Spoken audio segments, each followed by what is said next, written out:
Everyone, मैं Kiran Dubey dream IAS YouTube channel पे आप सभी का बहुत बहुत स्वागत करती हूँ। आज का जो हमारा वीडियो है वो बहुत ज़्यादा इम्पोर्टेंट होने वाला है। इस इम्पोर्टेंस के पीछे एक बहुत बड़ा कारण ये है कि 68वीं बीपीएससी प्रीलिम्स का जो एग्ज़ाम है वो काफ़ी ज़्यादा नज़दीक है, जिसको लेकर सभी जो एस्पिरेंट्स हैं वो अपनी तैयारी में जुट गए हैं।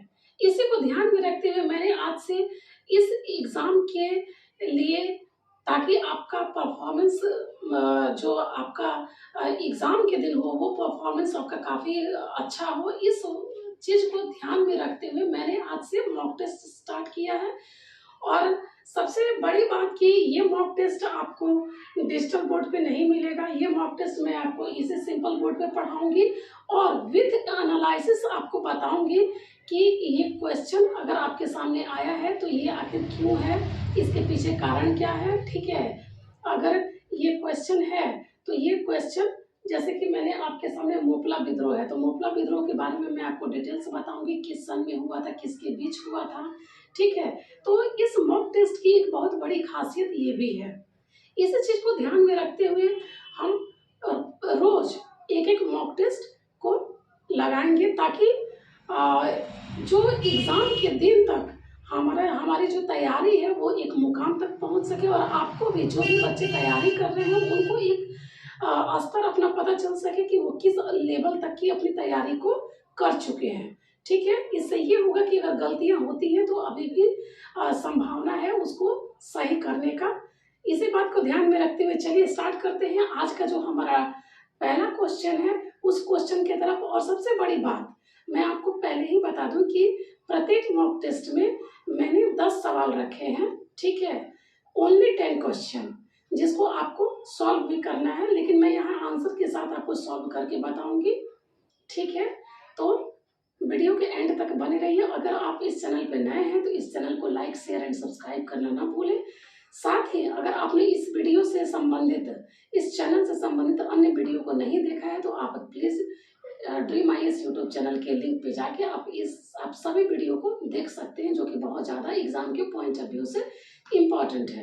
तो चलिए बढ़ते हैं, समय को बर्बाद ना करते हुए अपने पहले मॉक टेस्ट के क्वेश्चन की तरफ, जो कि हमारा पहला मॉक टेस्ट है। जैसा कि आप सभी देख रहे हैं कि हमारा पहला क्वेश्चन, मैंने बहुत इजी क्वेश्चन से इस टेस्ट की शुरुआत की है, ताकि आप सभी को एक कंफर्टेबल जोन में मैं ला सकूं। पहला क्वेश्चन है कि मोपला विद्रोह किस आंदोलन की एक शाखा थी। इसमें जो आप ऑप्शन देख रहे हैं, मैंने ठीक ऑप्शन को उसी तरीके से रखा है जिस तरीके से आपको बीपीएससी के प्रीलिम्स एग्जाम में क्वेश्चन में देखने को मिलता है।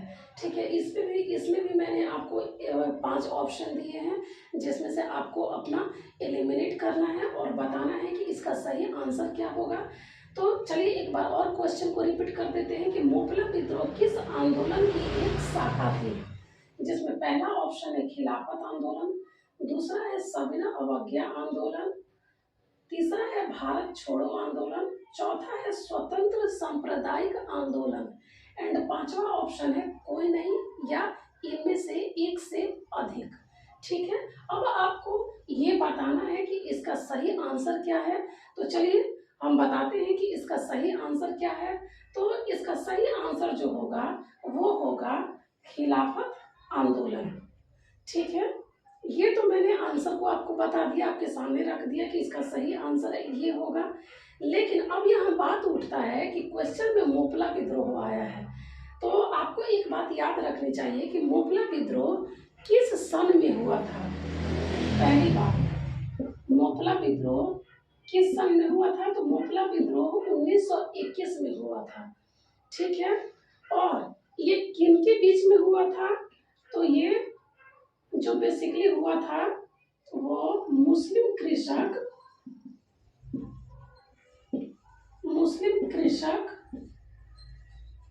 तथा हिंदू जमींदार के बीच, हिंदू जमींदारों के बीच ये विद्रोह हुआ था। और कभी कभी इसके नेता के बारे में भी, किसी विद्रोह के नेता के बारे में भी पूछ लेते हैं। ठीक है, तो इसके जो नेता है, जो मुख्य नेता है वो है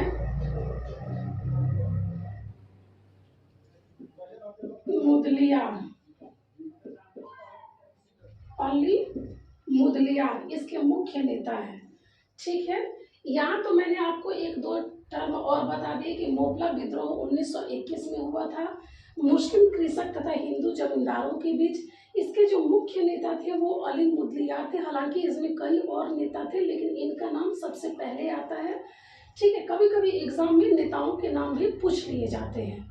ठीक है, ये क्वेश्चन आपके सामने रखने का मेरा मेन मकसद ये था कि इस क्वेश्चन को आई थिंक 67वीं या 63वीं में कुछ ऐसे ही इस क्वेश्चन को पूछा गया है। ठीक है, तो इस क्वेश्चन को लेकर रिपीटेशन हुए हैं, तो ये क्वेश्चन आपके सामने मैंने रखा है। चलिए बढ़ते हैं अपने दूसरे क्वेश्चन की तरफ। दूसरा क्वेश्चन देखते हैं कि हमारा क्या है। हमारा दूसरा क्वेश्चन है, जैसा कि आप देख रहे हैं कि बारदोली विजय संदेश है, बारदोली विजय संदेश है, ये किसकी रचना है। ठीक है, यहाँ रचनाकार का नाम पूछा जा रहा है। ऑप्शन आप सभी के सामने है, बताइए इसका आंसर। जिसमें चलिए मैं ऑप्शन भी आपको पढ़ देती हूँ। पहला ऑप्शन है स्वामी सहजानंद, दूसरा ऑप्शन है रामधारी सिंह दिनकर, तीसरा ऑप्शन है श्री कृष्ण सिंह, चौथा ऑप्शन है राजकुमार शुक्ल और पांचवा है कोई नहीं या एक से अधिक। ठीक है, ये बहुत इंपॉर्टेंट क्वेश्चन है। ठीक है, क्योंकि रचनाकार के नाम आते रहे हैं एग्जाम में।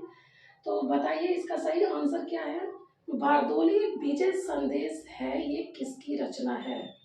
तो चलिए पढ़ते हैं अपने आंसर की तरफ। तो इसका सही आंसर है रामधारी सिंह दिनकर। ठीक है, बारदोली विजय संदेश है, ये रामधारी सिंह दिनकर की रचना है, जिसको प्रकाशित 1928 में इनके द्वारा किया गया था। सन आपको याद रखना है, 1928 में इसको प्रकाशित किया गया था। ठीक है, चलिए बढ़ते हैं अपने तीसरे क्वेश्चन की तरफ। चलिए हमारा जो तीसरा क्वेश्चन है वो है कि निम्नलिखित में से असत्य जोड़े की पहचान करें।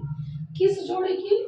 असत्य जोड़े की पहचान करें। यहाँ सत्य और असत्य शब्द एग्जाम में आप सभी ध्यान रखेंगे, क्योंकि कई बार हम लोग असत्य को घबराहट में सत्य पढ़ लेते हैं। ठीक है, तो ये गलती करने से आप बचेंगे। तो दे रहा है क्वेश्चन कि निम्नलिखित में से असत्य जोड़े की पहचान करें। पहला है एस्किमो, ये कहाँ की जनजातियां हैं? कनाडा की, ये दे रहा है ऑप्शन में। ठीक है, इसमें से आपको असत्य जोड़े के बारे में बताना है। दूसरा है मसाई जनजाति, ये कहाँ दिया है? अरब में। बेदास श्रीलंका, बोरो ब्राजील, पांचवा है कोई नहीं या एक से अधिक। चलिए बताइए इसका सही आंसर। तो चलिए देखते हैं कि इसका असत्य जोड़ा जो है वो कौन सा है, जिसका मैच नहीं हो पा रहा है, कौन सी जनजाति उस जगह पे नहीं रहती है। तो इसका जो सही जवाब है वो है ऑप्शन नंबर बी, मसाई जनजाति। अगर आप सभी ने तैयारी अच्छी खासी की होगी ज्योग्राफी वगैरह की, तो आप सभी को पता होगा कि मसाई जो है वो अरब में नहीं मिलकर अफ्रीका की जनजाति, कहाँ की जनजाति है? अफ्रीका की जनजाति है। ठीक है, चलिए बढ़ते हैं अपने चौथे क्वेश्चन की तरफ। आप सभी के सामने चौथा क्वेश्चन है। ठीक है, चौथा क्वेश्चन ये है, ये भी ज्योग्राफी का ही क्वेश्चन है। ठीक है, तनामी मरुस्थल किस देश में स्थित है? ठीक है, तनामी मरुस्थल, ध्यान से आप सुन लेंगे, तनामी मरुस्थल किस देश में स्थित है? हमारा ऑप्शन है न्यूजीलैंड, ऑस्ट्रेलिया, अमेरिका, यूक्रेन, पांचवा नंबर ऑप्शन कोई नहीं या एक से अधिक। तो जैसा कि अगर आपने ज्योग्राफी में मैप सेक्शन की अगर पढ़ाई आपने ठीक ठाक से की होगी तो आपको आई होप इसका आंसर पता होगा। ठीक है, कि तनामी मरुस्थल ऑस्ट्रेलिया में स्थित है। कहाँ स्थित है? ऑस्ट्रेलिया में स्थित है। ऑस्ट्रेलिया में और भी कई सारे मरुस्थल है, जैसे गिब्सन हो गया, विक्टोरिया मरुस्थल हो गया, ग्रेट सैंडी हो गया, ऐसे कई सारे मरुस्थल ऑस्ट्रेलिया में हैं। ठीक है, लेकिन आप सभी को अगर ये पता होगा, अगर तनामी मरुस्थल नहीं पता हो तो आप के नॉलेज में एक और मरुस्थल, एक और डेजर्ट आ गया कि Tanami, Gibson, Victoria, great Sandy जो भी है वो ऑस्ट्रेलिया में स्थित है। ठीक है, चलिए बढ़ते हैं अपने 5वें नंबर क्वेश्चन की तरफ। अब जैसा कि आप देख रहे हैं हमारे सामने 5वां प्रश्न आ चुका है, जिसका सवाल है कि निम्नलिखित में से किस हवा को, किस विंड को गिनी के तट पर, ध्यान रखिएगा, गिनी के तट पर डॉक्टर विंड के नाम से जाना जाता है। किसके नाम से? तो डॉक्टर विंड के नाम से जाना जाता है किस हवा को गिनी के तट पर। ठीक है, जिसमें पहला ऑप्शन है खमसिन, दूसरा है सिराको, तीसरा है हरमटन, चौथा है ब्लैक रोलर, पांचवा है कोई नहीं या एक से अधिक। ठीक है, तो ये सवाल बहुत इंपॉर्टेंट है ज्योग्राफी के दृष्टिकोण से। तो इसका जो सही जवाब होगा वो होगा ऑप्शन नंबर सी, हरमटन। आपको पता है कि ये जो हवा है वो जुलाई के महीने में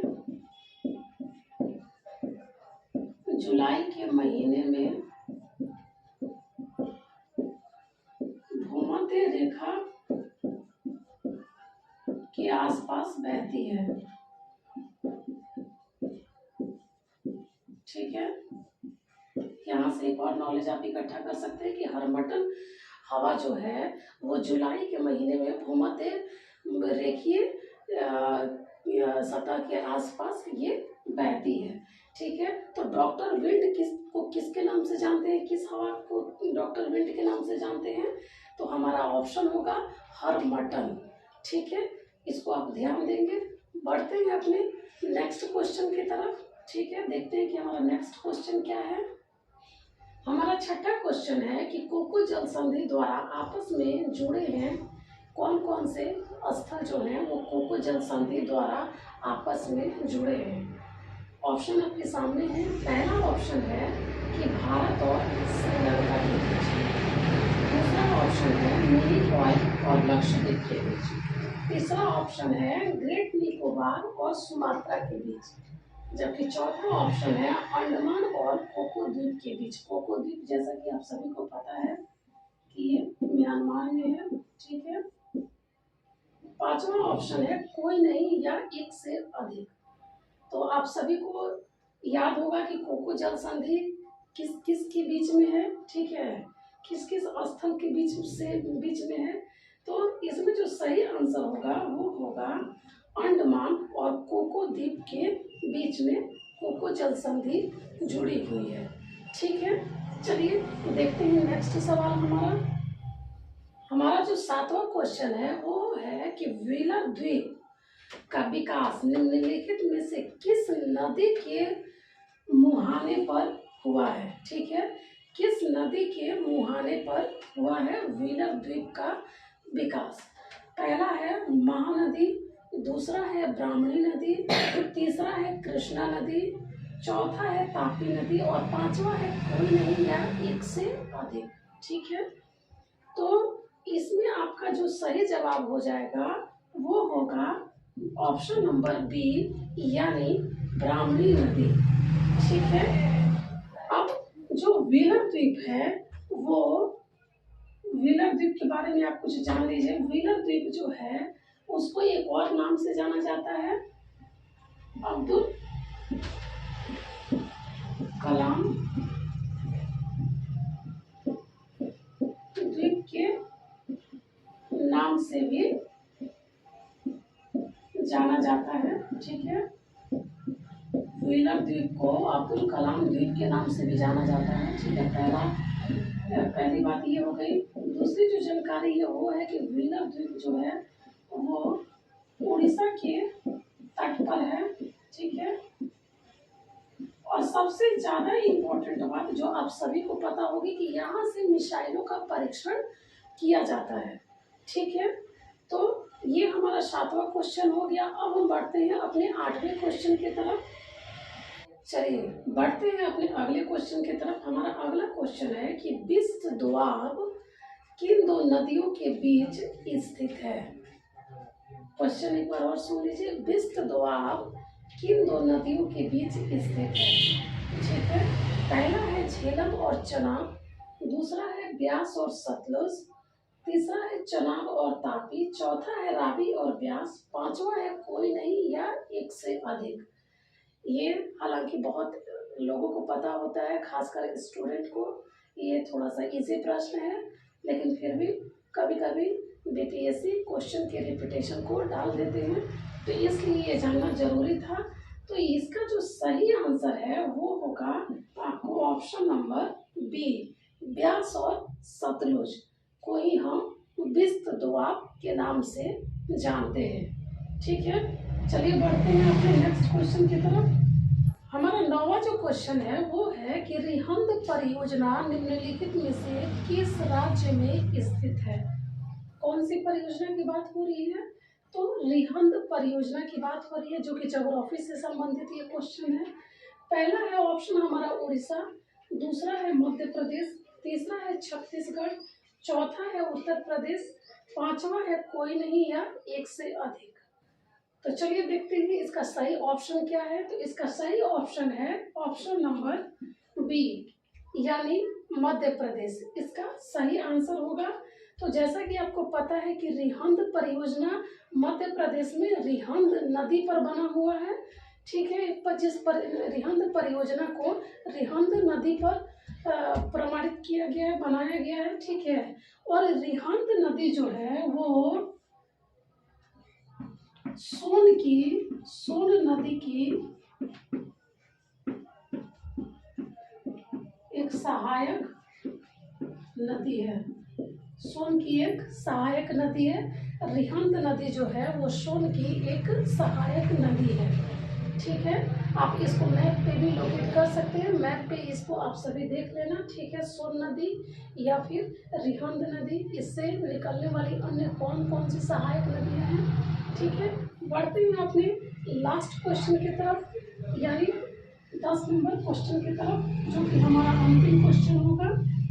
ठीक है, ये बहुत इम्पोर्टेंट क्वेश्चन है, इसको आप सभी ध्यान में रखेंगे क्योंकि ये स्टैटिक क्वेश्चन है। ठीक है, हमारा अंतिम क्वेश्चन जो है वो है कि बर्दा पहाड़ी किस राज्य में स्थित है। ठीक है, तो बर्दा पहाड़ी जो है किस राज्य में स्थित है, यहाँ ये आपको बताना है, जो कि ऑप्शन है पहला गुजरात, दूसरा असम, तीसरा झारखंड, चौथा नागालैंड और पांचवा है कोई नहीं या एक से अधिक। ठीक है, तो बर्दा पहाड़ी जो है उसका सही ऑप्शन है गुजरात। ठीक है, तो आप सभी के सामने मैंने बीपीएससी और 6वीं बीपीएससी के तहत मॉक टेस्ट पहला आप सभी के सामने रख दिया है, जो कि इजी क्वेश्चन होते हुए भी, स्टैटिक पोर्शन से कोरिलेट होते हुए भी ये थोड़ा सा टफ क्वेश्चन है, जिसके लिए आपको लगातार रिवीजन की जरूरत है। ठीक है, ठीक इसी तरह से मैं इसके बाद फिर मॉक टेस्ट सेकंड लेके आऊंगी, जो कि आप सभी के लिए बहुत ज़्यादा इम्पोर्टेंट होगा। और साथ ही एक सबसे बड़ी बात कि उस मॉक टेस्ट में, जो अगला मॉक टेस्ट मैं आपके सामने रखूंगी, उसमें आपको ये करंट अफेयर का पोर्शन भी शामिल होगा। ठीक है, ताकि आपका करंट अफेयर भी साथ साथ कवर होता रहे। ठीक है, तो ये आपके सामने मॉक टेस्ट फर्स्ट मैंने रखा। तो चलिए मिलते हैं अपने नेक्स्ट वीडियो में, तब तक आप रिवीजन करते रहिए लगातार, क्योंकि एग्जाम काफ़ी ज़्यादा नज़दीक है। और मिलते हैं अपने नेक्स्ट मॉक टेस्ट में, तब तक के लिए धन्यवाद।